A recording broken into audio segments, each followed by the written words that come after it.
போலீசாரை தாக்கிட்டு தப்பி ஓடிய கஞ்சா வியாபாரிய துப்பாக்கியால சுட்டு பிடிச்சிருக்காங்க. விசாரணையில வெளிவரும் உண்மைகள் ஒவ்வொன்றும் அதிர்ச்சி ரகம். பதுங்கி இருந்த கஞ்சா வியாபாரியை சுற்றி வளைத்த போலீஸ்.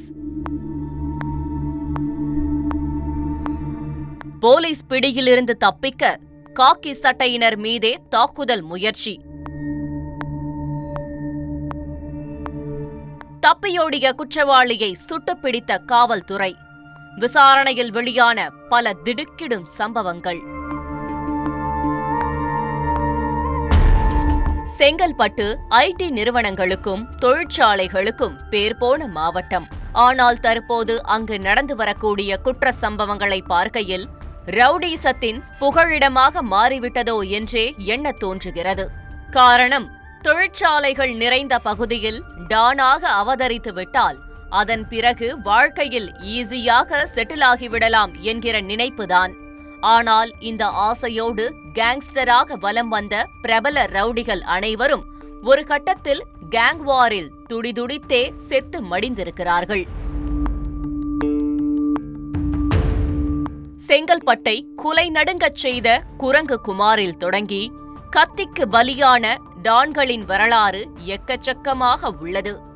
அந்த வரிசையில் பற்றவாக்கம் சிவா என்பவரும் செங்கல்பட்டில் டானாக வலம் வந்திருக்கிறார். ஆனால் ஒரே உரையில் 2 கத்திகள் இருக்கக்கூடாது என அவரை போட்டு தள்ளி அந்த அரியாசனத்தை அடைய ஆசைப்பட்டிருக்கிறார் நம்முடைய குற்ற சரித்திரத்தின் நாயகன் அசோக். யார் பெரிய ரவுடி என்பதில் சிவாவிற்கும் அசோக்கிற்கும் அடிக்கடி உரசல் ஏற்பட்டு வந்திருக்கிறது. இதற்கிடையே வேறொரு கொலை வழக்கில் கடந்த 2022ஆம் ஆண்டு சிறைக்கு சென்ற அசோக் சிவாவை போட்டு தள்ள மனைவி ஜெசிகா மூலம் ஸ்கெட்ச் போட்டு கொடுத்துள்ளார். ஆனால் இந்த திட்டத்தில் சிவாவின் ஆதரவாளர்கள் 2 கொலை செய்த போதிலும் மெயின் தல மட்டும் எஸ்கேப் ஆகி இருக்கிறார். இந்நிலையில் பிணையில் வெளிவந்த அசோக் நாட்டு வெடிகுண்டு வீசி சிவாவை சின்னா பின்னமாக்க வேண்டுமென திட்டம் தீட்டி வந்திருக்கிறார். இந்த நிலையில்தான் கஞ்சா விற்பனை செய்த வழக்கில் அசோக் கைதாகியுள்ளார்.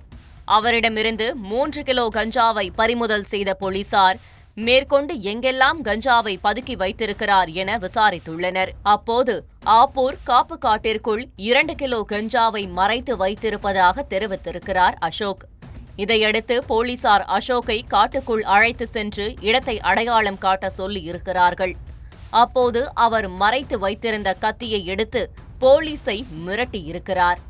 பிடிக்க வந்த காவலரையும் தள்ளி தப்ப முயன்றுள்ளார். சட்டென அலர்ட்டான ஆபீசர்ஸ் அசோக்கின் காலில் சுட்டு பிடித்திருக்கிறார்கள்.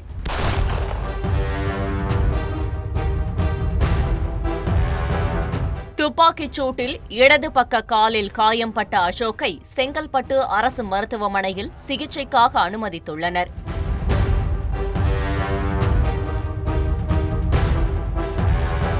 விசாரணையில் சிவாவை கொலை செய்ய வேண்டும் என்பதற்காகத்தான் அசோக் போலீசிலிருந்து எஸ்கேப் ஆக முயன்றிருப்பது தெரிய வந்திருக்கிறது.